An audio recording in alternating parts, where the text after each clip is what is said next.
सभी महापुरुषों के चरणों में तानूर तारा का प्यार भरा धन निरंकार जी। आज की जुबानी सुनते हैं कहानी। शास्त्र संगत हम साधारण तौर पर देखते हैं कि हमारे घरों में छोटी छोटी बातों पर लड़ाई झगड़े व मनमुटाव होते रहते हैं, पर गुरसिखों के परिवार में ऐसा नहीं होना चाहिए।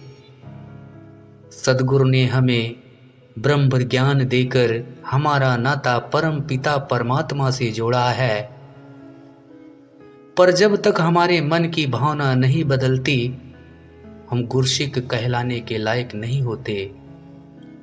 जैसे एक महिला सिलाई सीखने जाती है, अगर वह सिलाई अध्यापिका के बताए गए आदेशों का पालना नहीं करती तो वह सब कुछ नहीं सीख लेती।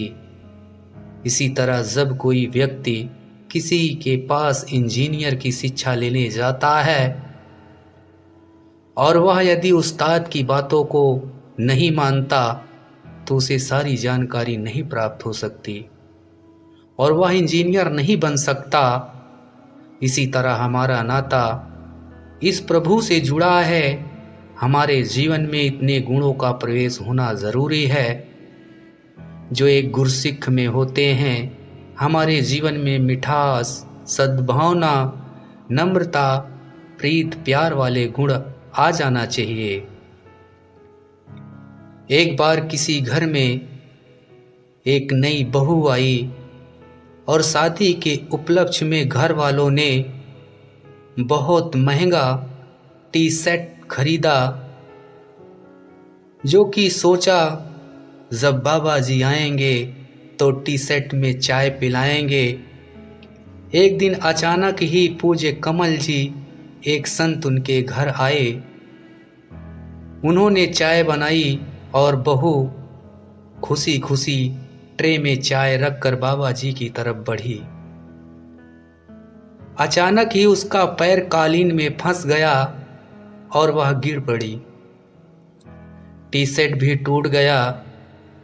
उस परिवार वालों की जो उस समय बोली भाषा थी सुनकर हैरानी हुई, क्योंकि आजकल तो बहुओं से पानी का गिलास गिर पड़े तो बहू कई तरह की बात को सुनना पड़ता है। लेकिन यहाँ पर इतना नुकसान होने पर परिवार वालों ने कुछ नहीं बोला। देखा बाबा जी, आपके आने की खुशी में हमारा हृदय नाच रहा है, पर हमारे कप प्लेट भी नाच रही हैं। यह भी नाचते नाचते बेकाबू हो गए हैं। कहा तो इतना नुकसान होने पर बहुरानी कांप रही थी, पर जब उसने अपने परिवार वालों की तरफ ऐसे प्यार भरी आवाज़ सुनी तो वह बहुत प्रभावित हुई। यह एक ब्रह्मज्ञानी का गुण। इसी तरह घर में छोटी छोटी बातें होती रहती है, अगर उन बातों के गुरमत अनुसार ढलने की कोशिश करे तो नतीजा पॉजिटिव भाव वाला बन जाता है। जैसे लड़कियां पिहार मायका में गृह कार्य करना नहीं सीखती, लेकिन ससुराल में जाकर उसे गृह कार्य की जिम्मेदारी लेनी पड़ती है। इसीलिए उन्हें इसके लिए पहले से ही तैयार रहना चाहिए। बेशक हमारे घरों में नौकर चाकर हों, पर रसोई के कार्य में बेटियों बहनों को निपुण होना चाहिए। एक बार दो व्यक्ति एक ही कार्यालय में कार्य कर रहे थे। एक दिन बात करते करते ईश्वर की बातें शुरू हो गई।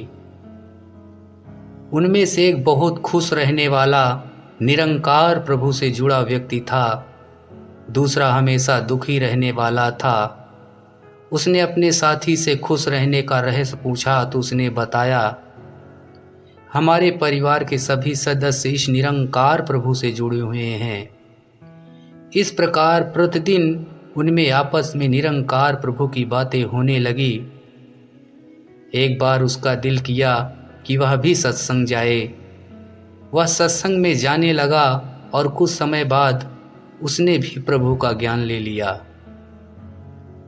एक दिन उसका मित्र उसके घर गया वहाँ पत्नी अपने पति को किसी कारण जोर जोर से बोल रही थी। उसने पति को जानवर तक कह दिया। उसका मित्र बाहर खड़ा खड़ा सोचने लगा, ये कैसी स्त्री है जो अपने पति को जानवर तक कह रही है। और पति सुनता जा रहा है। उससे रहा ना गया और उसने मित्र से पूछा, आपकी पत्नी आपको जानवर कह रही है, यह मुझे अच्छा नहीं लगा। मित्र ने हंसते हुए कहा, ठीक थी तो कह रही है, यह मेरी जान है और मैं उसका वर हूँ, हम दोनों जानवर हुए ना। यह सुनकर महापुरुष बहुत खुश हुए कि गुरसिक कितने महान हैं। उनकी पत्नी ने फौरन माफ़ी मांगी और उनकी बोली पे अंतर भी आ गया। साथ संगत, अगर वीडियो अच्छी लगती है तो लाइक करें, शेयर करें और प्यारा सा कमेंट धन निरंकार करना ना भूलें। प्यार से कहना धन निरंकार जी।